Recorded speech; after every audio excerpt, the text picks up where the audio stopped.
जी sir. जो मैंने ये फॉलो किया था। सर एक क्वेश्चन बच्चों का आया है कि sir when chairman ask introduce yourself, तो सर एक ब्रीफ में सर गाइड करेंगे कि वो अपने को इंट्रोड्यूस कैसे करें। देखिए, पूछा हुआ है कि सर जब वो इंटरव्यू के लिए एंटर करेंगे, तो सर इसका कुछ ऐसे लर्नर्स हैं जो 2027 और 28 में एग्जाम देंगे जस्ट एडवांस्ड है, काफ़ी सोफिस्टिकेटेड है, तो आप धीरे और उनके साथ ज़्यादा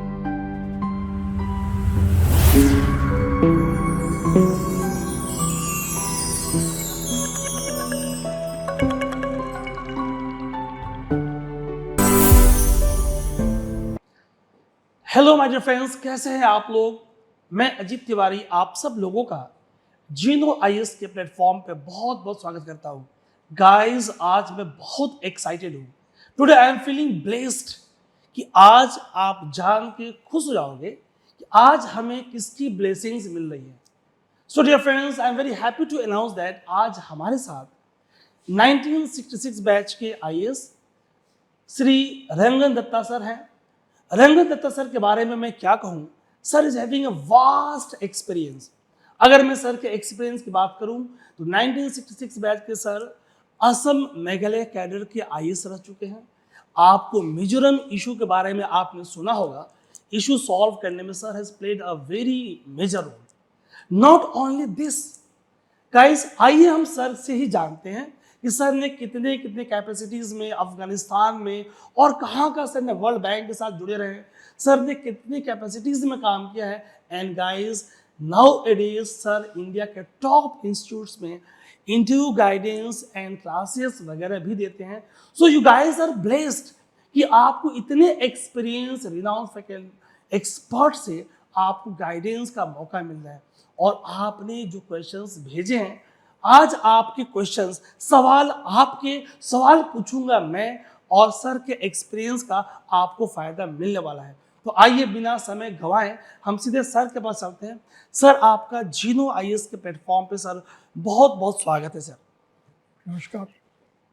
तो सर, जैसा कि मैं अपने लर्नर्स को बता रहा था कि सर हम जानना चाहेंगे कि आप में सर जो आपका सर ह्यूज एक्सपीरियंस है सर, तो उतना तो हम यहाँ नहीं कर पाएंगे, लेकिन सर एक ब्रीफ में सर अगर आप बता देते तो काफ़ी अच्छा रहता। मैं बहुत आभारी हूँ कि आपसे बातचीत करने का मौका मिला। मैं तिवारी जी से बहुत ही आभारी हूँ। संक्षेप में ये मैं कहना चाहूँगा कि मेरा जन्म 1942 में हुआ और 19 कलकत्ता में मेरी पढ़ाई हुई और मैं इकोनॉमिक्स का स्टूडेंट था। और 1964 में मैं इंडियन रेलवे ट्रैफिक सर्विस में गया। 66 में मैं आईएएस बना। उस ज़माने में 2 ही चांस हम लोग ले सकते थे और असम मेघालय कार्डर में पोस्टिंग हुई। पहले मैंने मिज़ो डिस्ट्रिक्ट, जो आज के दिन में मिज़ोरम हुआ, इंसर्जेंसी हो रहा था, उसी टाइम में मैं वहाँ काम किया, वहाँ का एसडीओ था। और बाद में 20 साल मैंने नॉर्थ ईस्ट स्टेट्स में असम मेघालय काम किया, नॉर्थ ईस्टर्न काउंसिल में काम किया। बाद में मैं मिनिस्ट्री ऑफ डिफेंस में था और वापस चले गए, और बाद में मैं स्टेट में वापस चले गए। उसके बाद मैंने ministry of rural development, tribal affairs, इस 2 मिनिस्ट्री में काम किया। मेरा लास्ट असाइनमेंट था director general council for advancement of people's action and rural technology. बाद में मैंने planning commission, principal scientific adviser to government of India, उसमें काम किया एज कंसल्टेंट। और जब मैं सर्विस में था, मैं वर्ल्ड बैंक का अफगानिस्तान का एक क्विट प्रोजेक्ट था, उसको कंसल्टेंसी किया, रिव्यू किया। और कुछ दिन पहले भी 2012-13 में मैं Asia Pacific regional office of international cooperative alliance, जो आईएलओ के एक सहयोगी संस्था माना जाता है, उनका एडवाइज़र के रूप में मैंने एशिया पैसिफिक रीजन का कोऑपरेटिव लॉज और पॉलिसीज़ को रिव्यू किया था। और बीच में बाद में मैं अभी इस प्रोग्राम में शामिल हूँ और मुझे बहुत अच्छा लगा कि आपसे बात करने का एक मौका मिला। तो मैं समझता हूँ कि ये कॉन्वर्सेशन है, तो आप जो चाहे आप सोचिए और सवाल आप पूछ सकते हैं, और मैं कोशिश करूँगा आपको स्पष्टीकरण के लिए और रास्ता दिखाने के लिए, गाइड करने के लिए। धन्यवाद। Thank you sir. Dear learners, जो आपके क्वेरीज आए हैं, तो सवाल आपके, आज मैं आपकी आवाज़ बनूंगा और सर का जो ह्यूज एक्सपीरियंस वेरियस कैपेसिटीज़ का है, तो सर से हम कुछ सीखने का प्रयास करेंगे ताकि आपको फ़ायदा मिले। तो जैसे कि आज का सेशन हमारा इंटरव्यू गाइडेंस के रिगार्डिंग है कि कैसे, जैसे आप लोगों के क्वेश्चंस आए हैं कि सर आपने मुझे क्वेश्चन पूछा हुआ है कि सर 2026 में, 27 में, 28 में आप अपेयर होंगे, और कई लोगों के दिमाग में फोबिया है। तो सर, जो इनके दिमाग में फोबिया है, मैं इनके क्वेश्चंस आपसे सर एक एक करके पूछूंगा। तो डियर लर्नर्स, जो आप लोगों ने क्वेश्चंस मुझसे पूछे हैं, तो क्वेश्चंस आपकी आवाज़ मैं बनूंगा, और ये क्वेश्चंस मैं सर से आपके बिहाफ पे पूछ रहा हूँ।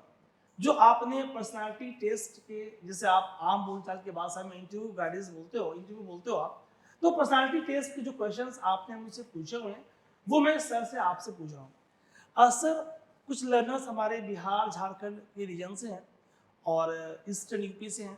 उन्होंने सर एक क्वेश्चन पूछा हुआ, ये क्वेश्चन काफ़ी बच्चों ने पूछा है सर। क्वेश्चन सर ये हमारे मेल पे, हमारे व्हाट्सएप पे, जो हमारे वेबसाइट पे नंबर दिए वहाँ पे भी आया हुआ है कि when they will prepare for interview or when they will appear in interview, sir, what should be the dressing code, sir, both for male and female candidates?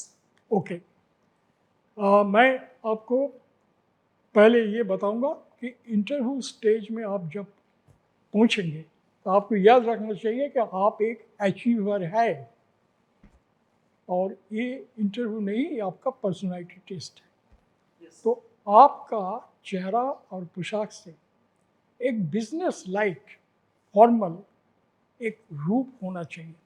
तो इसीलिए मैं आपको ये सजेस्ट करूँगा कि मेल जो कैंडिडेट्स है, आप एक बिजनेस सूट जो मैं पहना हूँ, इसी कलर का ग्रे सूट, वाइट शर्ट और टाई और ब्लैक शूज़ और मैचिंग सॉक्स, ये आप ज़रूर पहनेगा, क्योंकि इसके आपका आत्मविश्वास आ जाएगा। आप कामयाब हो, आप इंटरव्यू तक पहुंचा, ये आपको हमेशा याद रहेगा। भगवान आपके साथ सहाय करेगा।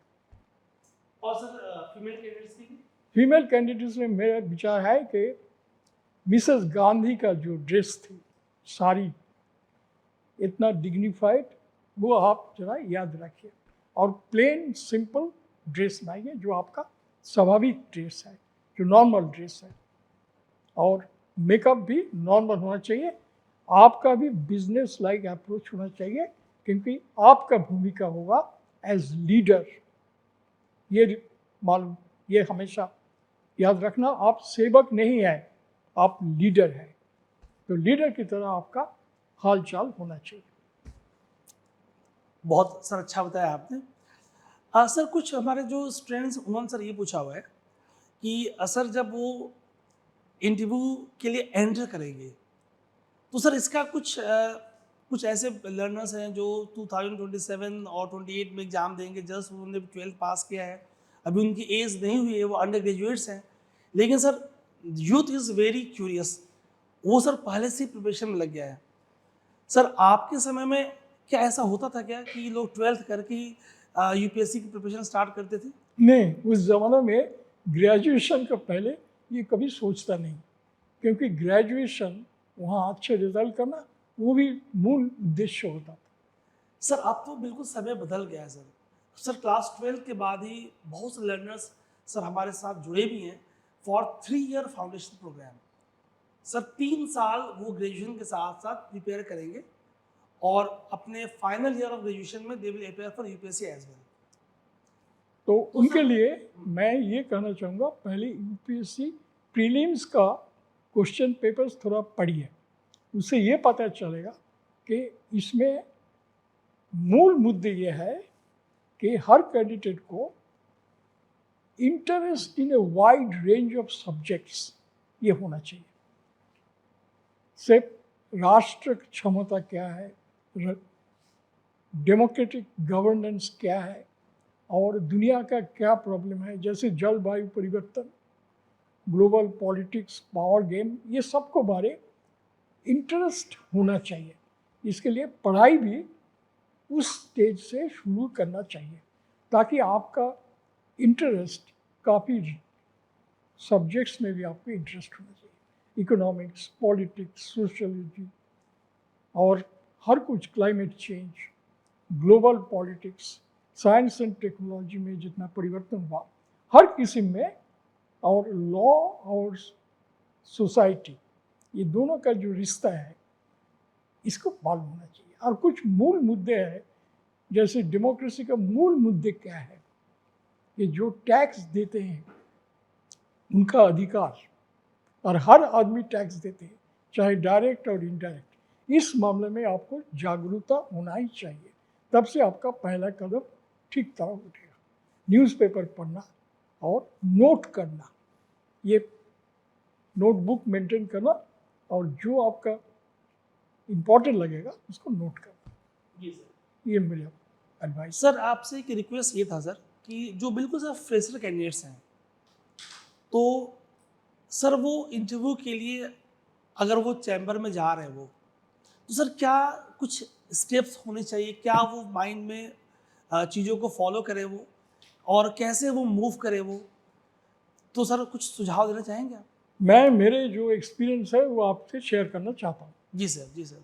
यूपीएससी के इंटरव्यू को पहले, घर से निकालने के पहले, गुरुजन, पिताजी और गुरुजन जी से प्रणाम करना, भगवान को प्रणाम करना, और यूपीएससी में पहुंचने के बाद थोड़ा सा शांत होना चाहिए, और इंटरव्यू रूम जो है उसमें आप जब जाएंगे तब बाकी कैंडिडेट्स को जो है वो रहेंगे, हो सकता है कुछ काफ़ी एडवांस्ड है, काफ़ी सोफिस्टिकेटेड है, तो आप धीर और उनके साथ ज़्यादा बातचीत मत करना, आपका कंसंट्रेशन ऑफ माइंड ये ठीक रखना, और सोचना, बस कुछ नहीं। इसमें जब आपका कॉल आएगा तब आप सीधा जाइए, लेकिन जल्दी मत जाइए, धीर गति से जाइए, और भगवान का हमेशा याद रखना, क्योंकि आप कामयाब है, आपका हिम्मत है, इसीलिए आपने इम्तिहान दिया और हिम्मत का फल भी मिला है, तो आप कॉन्फिडेंस अपना होना चाहिए, आपको हो जाएगा। ईश्वर आपका इतना दूर तक जब ले गया तो इंटरव्यू भी आपका हो जाएगा, ये हमेशा याद रखें। जी सर। जो मैंने ये फॉलो किया था। आजकल क्या हो रहा है कि डाइवर्स बैकग्राउंड के कैंडिडेट्स यूपीएससी में अपेयर हो रहे हैं, student from engineering background, doctors as well. तो सर एक बड़ा कॉमन क्वेश्चंस पिछले लास्ट ईयर्स में पूछा गया है कि why did you choose civil services. तो सर कैसे वो आंसर करें कि थोड़ा उनका आंसर जस्टिफाइड लगे, मतलब सर क्या अप्रोच होना चाहिए कि एक सटीक सा आंसर बन पाए? देखिए, ये इसका आंसर सीधा है। यूपीएससी का जो सिस्टम, उसके मुताबिक आप डिग्री होल्डर्स, चाहे engineering, medical, arts, commerce, science, आप एलिजिबल है इम्तिहान के लिए, तो इसमें कोई अफसोस का कोई बात नहीं है। मैं एलिजिबल हूँ, मैंने कोशिश किया। क्यों सिविल सर्विस, क्यों मेडिकल नहीं? इसका जवाब एक ही हो सकता है। मैं समझता हूँ कि मैं डेमोक्रेटिक गवर्नेंस, इसका जो प्रशासन है, इसमें मैं भागीदार होना चाहता हूँ। Civil service is integral to the executive wing of the government, responsible for administration of laws, implementation of policies, and for ensuring good governance. तो मैं ये डेमोक्रेटिक सिस्टम ऑफ गवर्नेंस में योगदान करना चाहता हूँ। I would like to be part of the system of democratic government and play an important role, play a role in good governance and development of the country. इसको आप संक्षेप में ज़्यादा मत बोलना, कि मैं समझता हूँ कि मेरे लिए ये काम अच्छा होगा, और इसके लिए मैं प्रस्तुत हूँ, रेडी हूँ। जी सर। सर एक बड़ा ही कॉमन क्वेश्चन आया हुआ है सर, ये नंबर ऑफ कैंडिडेट्स ने पूछा हमसे कि during the process of interview अगर सर ऐसा हो जाए कि अगर वो किसी क्वेश्चन का आंसर नहीं कर पा रहे और सर कई बार ऐसा होगा कि जिस बैकग्राउंड से वो आते हैं, इंजीनियरिंग बैकग्राउंड से आते हैं, सर कई बार ऐसा होता है कि सपोज देर ग्रेजुएशन उनका मैकेनिकल से है या इलेक्ट्रिकल से है, but because of the vast syllabus they are opting optional like geography, like sociology, तो सर उनका टच सब्जेक्ट से छूट गया है। और कई बार जब उनके बीटेक के बैकग्राउंड से क्वेश्चन पूछा जाता है तो वो आंसर नहीं कर पाते, तो सर इन दैट केस वो क्या करें, हाउ टू रिएक्ट? देखिए, ये जो सवाल पूछा जाता है, इसका उद्देश्य ये है कि आपका पर्सनालिटी टेस्ट करना। आप मैकेनिकल इंजीनियर में बी क्या, फाइन, मेरे इंटरेस्ट है ज्योग्राफी में, ये बहुत बड़ा क्वालिफिकेशन है कि इंजीनियरिंग एजुकेशन के बावजूद फिर भी मैं काफ़ी दूसरा सब्जेक्ट में मेरे इंटरेस्ट है, जो सिविल सेवा का सबसे बड़ा क्वालिफिकेशन है, interest in a wide range of subjects, because all subjects affect, influence the lives of the citizens. So ये कोई बुरा बात नहीं है. It shows that your mind is wide and broad enough to absorb different disciplines. That is the real qualification for civil service. Interest in a wide range of subjects. बहुत अच्छा sir, बहुत अच्छा बताया आपने सर। सर एक बहुत ही ये भी सर आज में जितने कॉमन सर क्वेश्चन तो बहुत सारे आए हैं, बट सर आज जो मैंने लिस्ट क्वेश्चंस की प्रिपेयर करी है वो उन क्वेश्चंस का जो कॉमन है, जो काफ़ी लोगों ने पूछा है। तो सर एक क्वेश्चन आया हुआ है कि how should I prepare for question on my hobbies and interest. Sir वो जो उनकी हॉबीज और इंटरेस्ट है तो उसके लिए वो कैसे होमवर्क करें, कि वो कैसे क्या क्या वो पैरामीटर्स पे फोकस करें कि वो उस पे आंसर कर पाए वो। देखिए, हॉबी जो है अंग्रेजी शब्द है, आप डिक्शनरी में देखिए हॉबी का मतलब क्या है। पहले ये मैं बताऊंगा, ये है कि आपका ऐसा इंटरेस्ट है कि आप काफ़ी दिन से इस इंटरेस्ट के पीछे पड़े हुए, परसू कर रहे हैं, स्टैम्प कलेक्टिंग, लाइक दैट। सो अगर आपका सचमुच ये आपका हॉबी है तो आपका कोई दिक्कत नहीं होना चाहिए बोलने का। जी सर। मैं जन्म से स्टैम्प का बीच साथ अलग देश का भी थोड़ा परिचय हो जाता है। तो इसी तरह आप थोड़ा सोचिए क्यों आपके ये हॉबी है, क्यों आप काफ़ी साल से इसको परसू कर रहे हैं और इसमें क्या आनंद आपको मिलता है, दैट ये आपको बोलना चाहिए। और अगर आपका हॉबी नहीं है फिर भी आपने लिखा है तो मुश्किल है आपके लिए। फिर भी आपको पढ़ाई करना चाहिए और कुछ ग्राउंड निकलना चाहिए कि ये इसलिए मेरा हॉबी है। सर एक बड़ा देखा है मैंने कि कैंडिडेट्स के साथ डैफ में वो लोग हॉबीज में लिख देते कुकिंग। सर कुकिंग लिख देते, cooking north Indian dishes, cooking Bengali foods, cooking south Indian foods. तो सर हॉबीज में कुकिंग में सर कैसे क्वेश्चन बन सकते हैं वहाँ पे? देखिए, लेडीज के लिए ये हॉबी ठीक है, क्योंकि लेडीज के इंटरेस्ट होते हैं आज के दिन में, हर कल्चर का क्या हैबिट्स है इसको पूरा, और आज के दिन में काफ़ी है। लेकिन अगर कोई मेल कैंडिडेट में लिखा कुकिंग है तो कुछ केमिस्ट्री है कुकिंग का, वो थोड़ा मालूम होना चाहिए। तो ये कैसे होता है, क्या प्रोसेस है, इसके क्या आपका आनंद होता है। मूल विषय यह है कि हॉबीज और प्लेजर, तो प्लेजर क्या हो रहा है, क्या आनंद आपको मिलता है। जी सर। जी तो सर। मैंने एक बार एक कैंडिडेट ने पूछा था ऐसा सवाल, उन्होंने लिखा दिया कि मुझे साइंस जो ठीक है इसे पता चलता है कुकिंग से कि ये मिक्स होने से ये नतीजा होता है। Okay sir. सो ये इसी तरह आंसर आप दे सकते हैं कि कुकिंग से मुझे पता चला है कि साइंस ठीक है, इसमें भी एक साइंस है।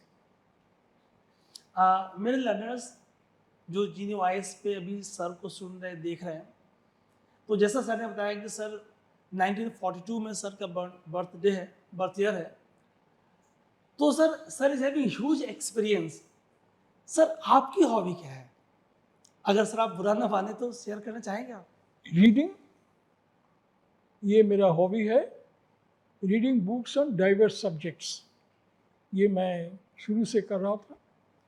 और मैं हॉबी नहीं कहूँगा, 45-50 तक मैं फुटबॉल खेला, ओके सर, तभी आप इतने फिट आज भी हैं।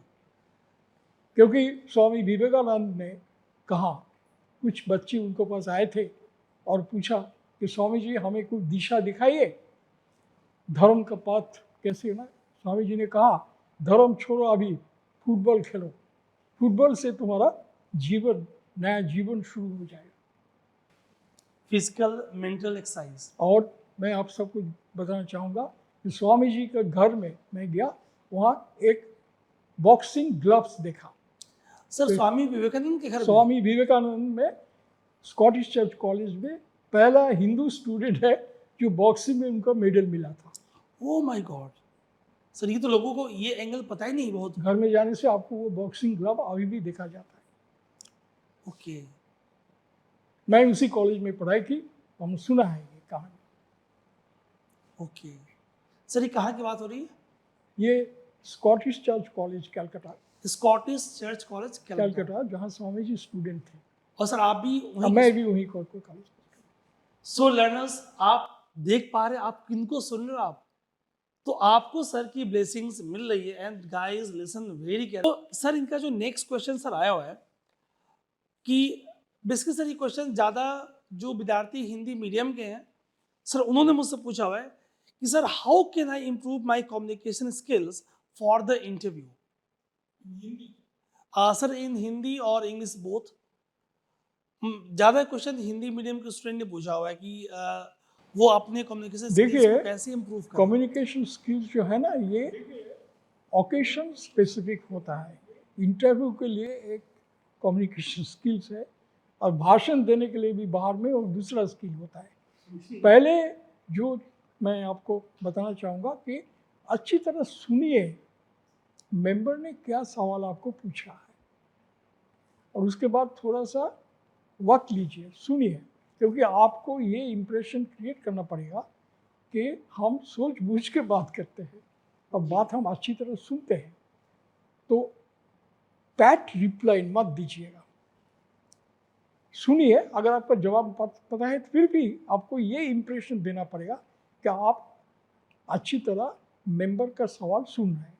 उसके बाद जो आपका मालूम है उसी बताइए, उसके बाद खुद खामोश हो जाइए। मेरे ये एडवाइस है that listen to the question and then restrict your reply to what you know for sure. Don't hang on to the answer. Limit your answer to what you know. आपका कम्युनिकेशन स्किल अच्छा हो जाएगा, कोई problem नहीं है। It is a test of your integrity of character. अंदाज में जिस मामले में आपका पता नहीं है, ये कभी मत बताइए। जी सर। सर दो क्वेश्चंस हैं जो कि बिल्कुल लिंक्ड हैं कि एक तो sir role of DAF detail application form in the process of interview और पर्सनालिटी टेस्ट। सर उसी क्वेश्चन को लोगों ने पूछा हुआ कि how should I prepare for the interview and how do I handle questions on my DAF. तो sir थोड़ा सा डेफ के बारे में हल्का सा ब्रीफ बता दीजिए आप, और क्या डेफ फिल करते समय उनको सर क्या प्रिकॉशंस लेना है ताकि वो उनको आगे उनके लिए मुसीबत न बन जाए। मैं समझता हूँ कि डेफ जो है ना, डिटेल्ड एप्लीकेशन फॉर्म, इसका एप्लीकेशन का मतलब क्या है? Application of mind. और ये मान लीजिए ये आपका जन्म पत्रिका है, आपका हॉरोस्कोप है, एक ही विषय है कि आपने ये हॉरोस्कोप खुद लिखा है, तो इसमें जो कुछ आपने लिखा है इसके बारे में आप ही जिम्मेदारी है। तो इसको अच्छी तरह पहले पढ़िए, और जो आपने एंट्री किया उसमें उससे क्या सवाल पैदा हो सकता है। जैसे मैं आपको बता सकता हूँ, अगर आप गोरखपुर का रहने वाले हैं तो गोरखपुर के बारे कुछ सवाल आ सकते हैं। और अगर आप बलिया का रहने वाला है तो 1942 अगस्त मूवमेंट में बलिया का जो भूमिका था इसके बारे में सवाल आ सकता है। तो इसी तरह आप सोचिए जो एंट्री आपने दिया इससे क्या क्या सवाल हो सकते हैं। अगर आपका स्कूल का नाम है से दयानंद एंग्लो वैदिक स्कूल तो सवाल हो सकता है स्वामी दयानंद कौन है, कहाँ के रहने वाले थे, कब उनका जन्म हुआ, क्या उनके काम किया। तो sir Ballia is my native place. Yes sir. Sir हमने भी सुना है अपने ग्रैंडफादर से कि 1942 में चित्तू पांडे थे, उन्होंने सर 1942 में बलिया को आज़ाद डिक्लेयर किया था और अपने आप को वहाँ का डीएम घोषित किया था। जो सर आजकल जितने सर फ्रेशर्स हैं उनके दिमाग में सर एक खौफ है रिगार्डिंग द करंट अफेयर्स, और सर एक पूरी ऑनलाइन, सर आजकल का दौर सर ऑनलाइन का दौर हो गया है सर। अब रिसोर्सेज इजीली अवेलेबल हैं, अब बस आपके पास एक मोबाइल होना चाहिए और आपके पास नेट का कनेक्शन होना चाहिए जो कि हर जगह है आजकल, तेजी से फैल रहा है जो। तो sir resources are easily available. अब सर ऐसा नहीं कि अगर किसी को प्रिपरेशन करना है तो वो डेली ही आए, और डेली के जो बिल्कुल अगर हम बात करें तो सर जब से भी हाल में सर जो ओल्ड राजेंद्र नगर का इशू हुआ है उससे चीज़ें बड़ी हाईलाइट हुई हैं कि हमारे जो कैंडिडेट्स हैं जो यूपीएससी के लिए प्रिपेयर कर रहे हैं वो कैसे कैसे कंडीशंस में रह रहे हैं कि सर कई रूम्स में तो सर वेंटिलेशन तक नहीं है, लाइट तक नहीं आती हैं, और सर कई ऐसे ऐसे पीजीज हैं सर, आप जान के ताजुब करोगे आप कि सर एक रूम में 3-3 लोग 4-4 लोग रह रहे हैं। और सर करंट अफेयर्स का एक जो खौफ सा बना हुआ है सर कि ऑनलाइन में number of resources are there, तो सर करंट अफेयर्स का यूपीएससी के प्रिपरेशन में सर क्या रोल है? डिफेंस रिलेटेड स्ट्रेटेजिक, जैसे सेफ्टी वीमेन मेजर कंसिडरेशन, और लिटरेसी एजुकेशन, ऐसा कोई विषय नहीं है जो करंट अफेयर्स में नहीं है। लेकिन इससे आपको देखना पड़ेगा कौन इम्पोर्टेंट है, कौन विषय इम्पोर्टेंट है आज के दिन में। ये आपका एप्लीकेशन ऑफ माइंड ये होना चाहिए, आपको खुद विचार करना चाहिए। आपका विचारधारा ये पढ़ने के बाद ही होता, ये ऑनलाइन में ठीक है लेकिन आपको पढ़ाई करना पड़ेगा, इसके अलावा और कोई रास्ता मेरे नज़र में नहीं आता। तो मैं आपको एडवाइस करूँगा कि आप हर न्यूज़पेपर पढ़िए अच्छी तरह और नोट कीजिएगा। और ये न्यूज़पेपर से जैसे मैं रिकमेंड करूँगा द स्टेट्समैन जो मैं पढ़ता हूँ वो मैं लिखता हूँ कभी कभी, और हिंदू, और एक इकोनॉमिक डेली जैसे बिजनेस स्टैंडर्ड या बिजनेस लाइन, ये आप पढ़िए और इससे आपको पता चलेगा दुनिया में क्या मूल समस्या है। जैसे आज के दिन में कास्ट सेंसस के बारे चर्चा हो रहा है, तो आप बताइए मामला क्या है, इसका नतीजा क्या हो सकता है, इसका विशेषत्व क्या है। तो ये इन डेप्थ आपको पढ़ना चाहिए। ऑनलाइन में क्या होता है कभी कभी आपका काफ़ी इम्प्रेशंस आ रहा है, तो इसलिए पढ़ाई करना, लाइब्रेरी में जाना और नोट करना बहुत ज़रूरी है, क्योंकि अगर आपने नोट किया तो आपको आ जाए, और ये नोट पेंसिल और पेपर में होना चाहिए। सो लर्नर्स, आपने देखा सर ने बार बार एम्फेसिस दिया है कि नोट्स करना, नोट बनाना, क्योंकि आप डाइवर्स न्यूज़पेपर पढ़ रहे हो आप, तो revision is a very important part of your preparation. Last moment में आप रिवाइज क्या करोगे, it is not possible to revise all the newspapers. तो सर ने जो आपको बताया कि आप उसके एक शॉर्ट नोट्स बना के रखें ताकि आप एग्ज़ाम के टाइम में, इंटरव्यू के टाइम में उसे रिवाइज कर पाएँ। अभी जैसा सर आप बता रहे थे कि सर आप आर्टिकल्स लिखते हैं स्टेट्समैन में, सर हाल ही में कौन सा आर्टिकल लिखा था आपने सर? मैं लास्ट आर्टिकल मैंने 19 अगस्त में ये मैंने लिखा नॉर्थ ईस्ट पेज में। ओके। स्टेट्समैन में हर मंडे एक नॉर्थ ईस्ट पेज होता है। ओके। सो डियर लर्नर्स, आपको ये ऑनलाइन भी मिल जाएगा, अगर आप पेपर देखना चाहें तो it is available, E copy मिलती है पेपर की। तो सर का एक आर्टिकल आया हुआ है 19 अगस्त 2024 को, आप देखिए West Bengal and the North Eastern Council, ये इशू वेस्ट बंगाल बहुत न्यूज में है। नॉर्थ ईस्टर्न काउंसिल पे सर का ह्यूज एक्सपीरियंस रहा है। Sir has work more than 20 years in the North Eastern states. तो सर ने अपने एक्सपीरियंस को, अपने एंगल को उसमें दिया है। आप उसे जरूर पढ़ें, आपको ये इंसाइट्स डेवलप होंगे। सर थैंक यू, आप ये बात आपने हमसे शेयर की है। तो सर हम आगे बढ़ते हैं। सर एक क्वेश्चन आया हुआ है बच्चों का कि sir in the process of interview what is the role of body language. Sir कई बार क्या होता है ना कि सर हमने भी सर कई बार हम अपने शूट में हमने मॉक्स लिए हुए हैं, और हम इस बार जिनो आईएएस में भी सर मेंस के रिजल्ट आने के बाद हमने मॉक इंटरव्यू प्लान किया है सर, जिसमें सर आपकी ब्लेसिंग्स की रिक्वायरमेंट होगी सर। तो सर हमने सर ये ऑब्जर्व किया है कि सर जब इंटरव्यू के दौरान कुछ लोग सर बैठते हैं तो सर कुछ पैर हिलाते हैं या कुछ खुद हिलने लगते हैं, कुछ कांपते हैं। और सर कई बार क्या होता है कि जैसे सपोज सर कई मेंबर्स सामने बैठे हुए हैं, और अगर आपने सर सपोज चेयरमैन ने क्वेश्चन पूछा तो चेयरमैन सर की तरफ वो देख रहा है वो, और फिर नेक्स्ट मेंबर ने पूछा तो पूरा घूम जाता है वो, और पूरा घूम के उसकी तरफ देख के वो आंसर कर रहा है वो।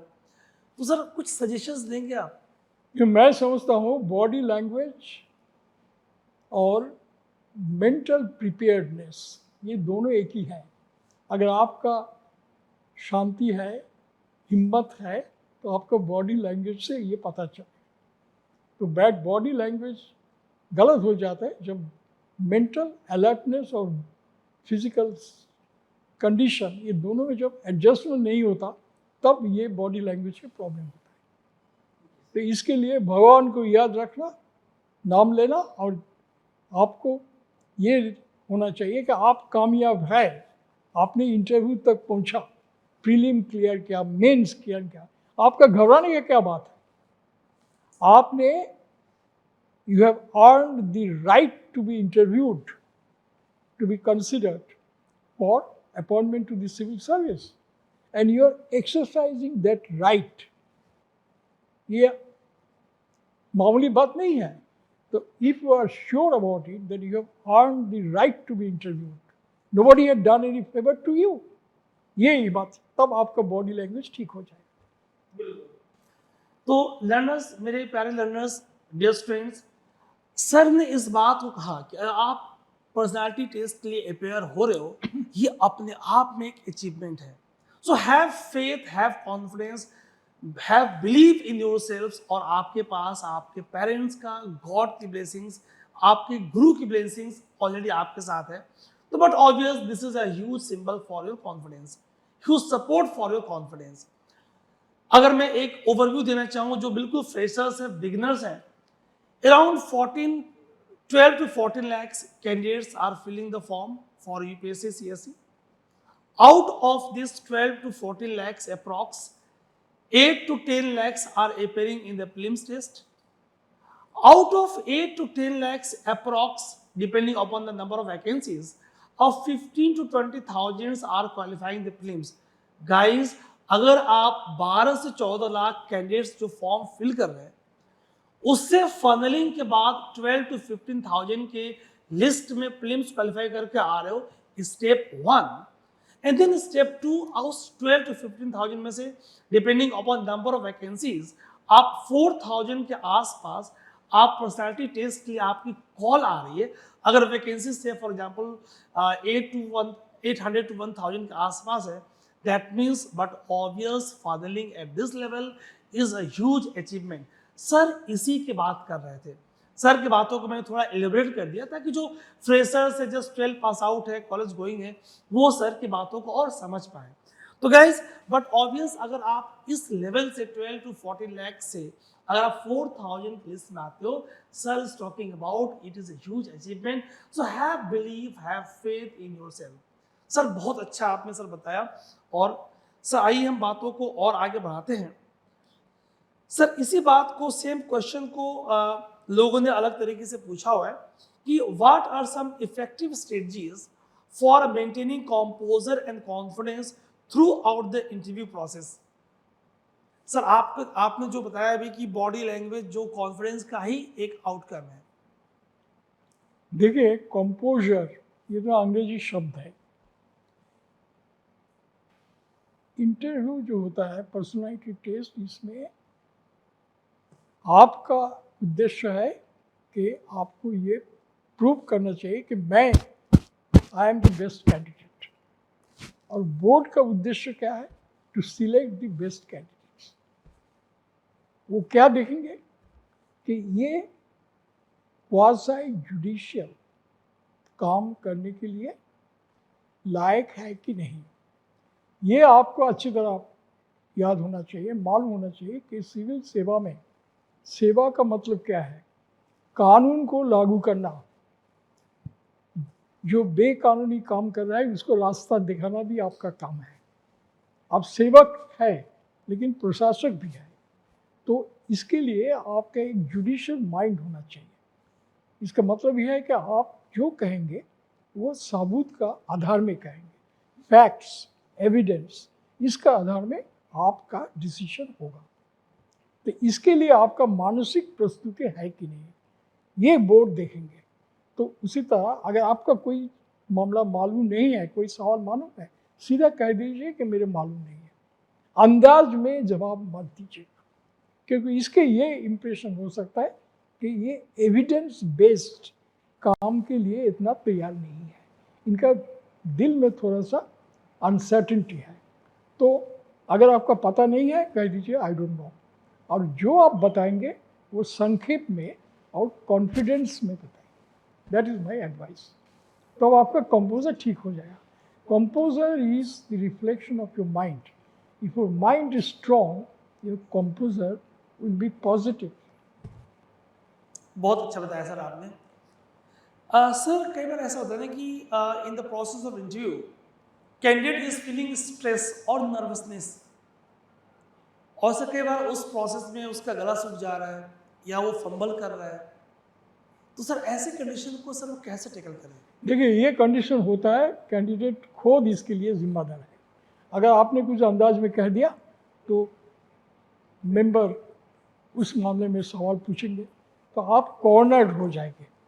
तो इसके लिए integrity of character, intellectual integrity सबसे इम्पॉर्टेंट चीज़ है। अगर आपका मालूम नहीं है तो आई डोंट नो कह दीजिए। मेरे बैच में एक ऑफिसर था, बहुत अच्छा रिजल्ट किया, फॉरेन सर्विस में गया, पहले 6 सवाल का जवाब उन्होंने कहा I don't know sir. Okay, कोई प्रॉब्लम नहीं हुआ। सर मैं इसी क्वेश्चन पे आने वाला था कि सर अगर ऐसा हो जाए कि लगातार 4, 5, 6 क्वेश्चंस वो आंसर न कर पाए, तो सर वो सॉरी बोल सकता है? सॉरी नहीं बोलना चाहिए। I don't know, I don't know, sir I don't know. Okay, that's right. तो लर्नर्स सुना आपने।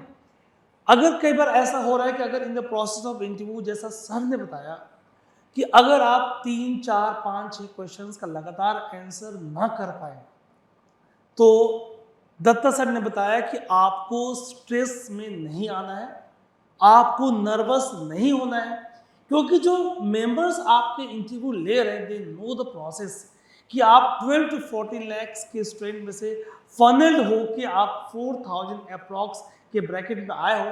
That means you are having something great, you are having potential, you are potential candidate.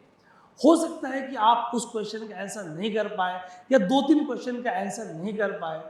कई बार ऐसा होता है कि आप इंटरव्यू के दिन आपने करंट अफेयर्स न्यूज़ नहीं देखा या 1-2 दिन का न्यूज़ आपने नहीं देखा, लेकिन अभी हम सर से जानेंगे कि सर इसके रिगार्डिंग में क्या सुझाव दे रहे हैं, क्या मेंस एग्जाम होने के बाद भी हम करंट अफेयर्स को फॉलो करते रहें, इश्यूज को फॉलो करते रहें। तो इस पे आने से पहले मैं आपको क्लियर कर दूं, दैट मीन्स अगर आप आंसर नहीं कर पाए तो यू कैन सिंपली से आई डोंट नो सर, है ना sir? I want to add one thing. Yes sir. याद रखिए कि it is not a test of your knowledge. Great, आपका मेरिट टेस्ट हो चुका है। सर ये बहुत अच्छा बताया आपने सर। आपने क्वालिफाई किया इंटरव्यू के लिए पर्सनैलिटी टेस्ट की, इसका मतलब आपका मेरिट टेस्ट हो गया। इसमें ये देखेंगे कि आपका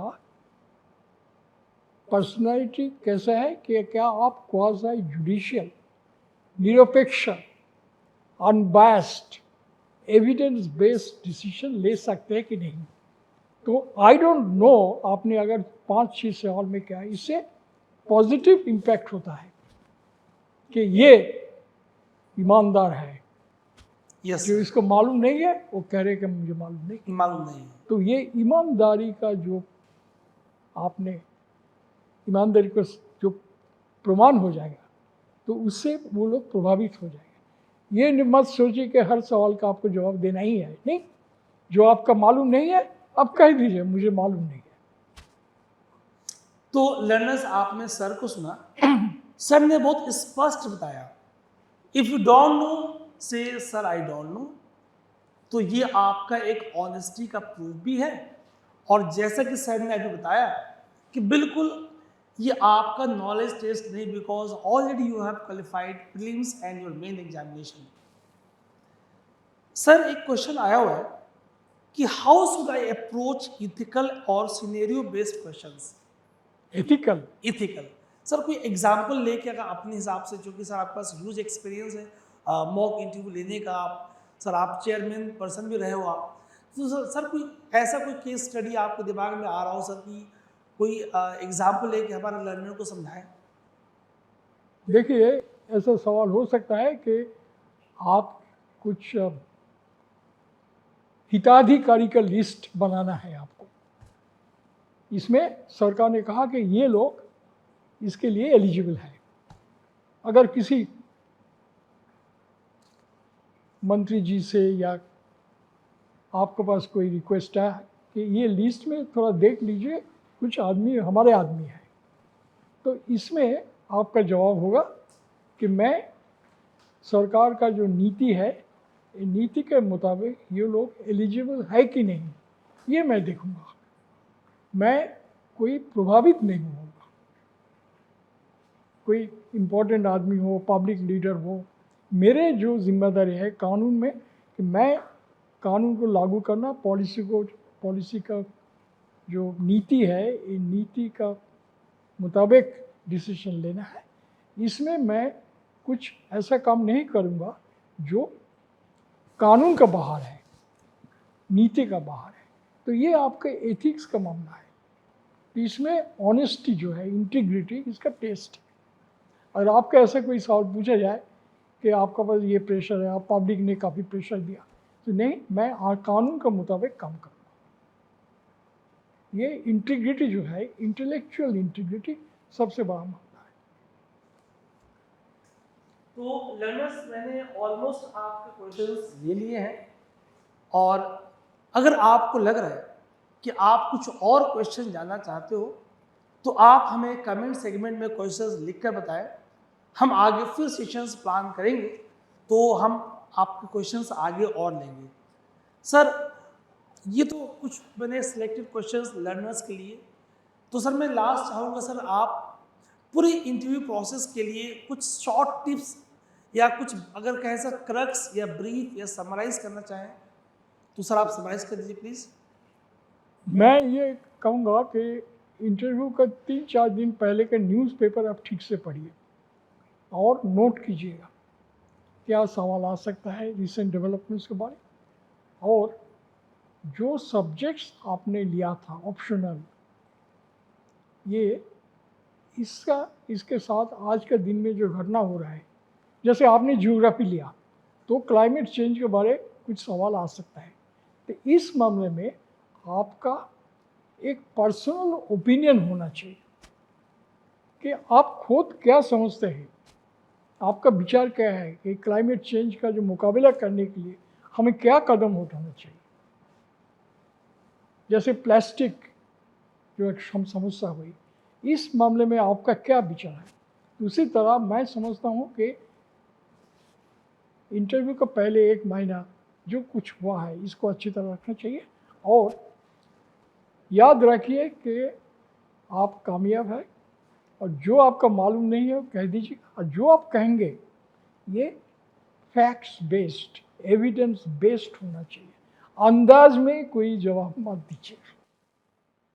ये मेरे आखिरी आपको एडवाइस है। अंदाज में कुछ जवाब देने के लिए कुछ बोलना ही चाहिए, ऐसा कोई नहीं है। जी, मतलब गेसिंग्स ना करें। और पहले सवाल सुनिए अच्छी तरह, उसके बाद आपका जवाब दीजिएगा।